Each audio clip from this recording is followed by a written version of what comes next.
పశ్చిమ గోదావరి జిల్లా ఉండి నియోజకవర్గం పాలకోడేరు మండలం పాలకోడేరు గ్రామం గౌడ సెంటర్లో పురాణ దిమ్మ వద్ద మంగళవారం తొలి బహుజన వీరుడు సాహస సూర్యుడు కీర్తిశేషులు శ్రీ సర్దార్ సర్వాయి పాపన్న గౌడ్ వర్ధంతి సందర్భంగా పాపన్న గౌడ్ విగ్రహానికి పూలమాలలు వేసి ఘన నివాళులు అర్పించారు.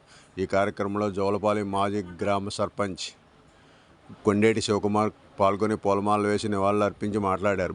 భారతదేశంలో మొట్టమొదటి బహుజన చక్రవర్తి గోల్కొండ కోటను నవాబులు ఏలిన కాలంలో ఆయన 12 మంది బహుజన సైన్యంతో బడుగు బలహీన వర్గాలను చేరదీసి ఒక సైన్యంగా తయారు చేసి గోల్కొండ నవాబులు అరాచకాల మీద తిరుగుబాటు చేసి వారిని ఓడించి గోల్కొండ కోటను ఏలిన బహుజన చక్రవర్తి సర్దార్ సర్వాయి పాపన్న గౌడ్ అని కొనియాడారు.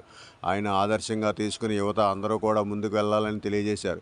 ఈ కార్యక్రమంలో గౌడ్ సంఘ గౌరవ అధ్యక్షులు అంగర సుబ్బారావు, ఇర్రింకి శ్రీనివాస్, అధ్యక్షులు కారింకి సాయిబాబు, ఉపాధ్యక్షులు చిటికిన పుల్లయ్య, కార్యదర్శి బెజవాడ సుబ్బారావు, పాపన్న గౌడ్ విగ్రహ దాత మాన్యం తేజ గౌడ్, సంఘ గౌరవ సలహా కమిటీ సభ్యులు అత్తిలి వెంకటేశ్వరరావు, కారింకి రామకృష్ణ, చిటికిన రమేష్ తదితర సంఘ పెద్దలు సంఘ సభ్యులు పాల్గొన్నారు. ఉండి నియోజకవర్గం పాలకోడేరు మండలం పాలకోడేరు గ్రామంలో ఈ రోజున బహుజన చక్రవర్తి గోల్కొండ కోటను ఏలిన మహాచక్రవర్తి గౌడ జాతి ఆణిముత్యం కీర్తిశేషులు శ్రీ సర్దార్ పాపన్న గౌడ్ గారి వర్ధంతి కార్యక్రమంలో మొత్తం పాలకోడేరు గ్రామ గౌడ సంక్షేమ సంఘం సర్దార్ పాపన్న గౌడ్ గారి విగ్రహానికి పూలమాలలు వేసి శ్రద్ధాంజలి ఘటించి ఈ రోజున కార్యక్రమం చేయడం జరిగింది. ఆయన మన భారతదేశ మొట్టమొదటి బహుజన చక్రవర్తి.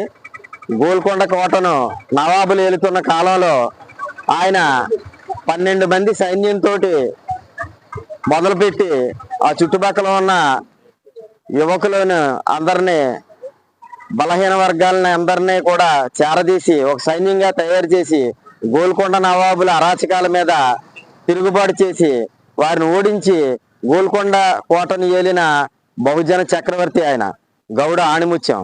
వారికి ఈ రోజున పాలకోడేరు గ్రామంలో శ్రద్ధాంజలి ఘటించి వర్ధంతి కార్యక్రమాన్ని చేయడం జరిగింది.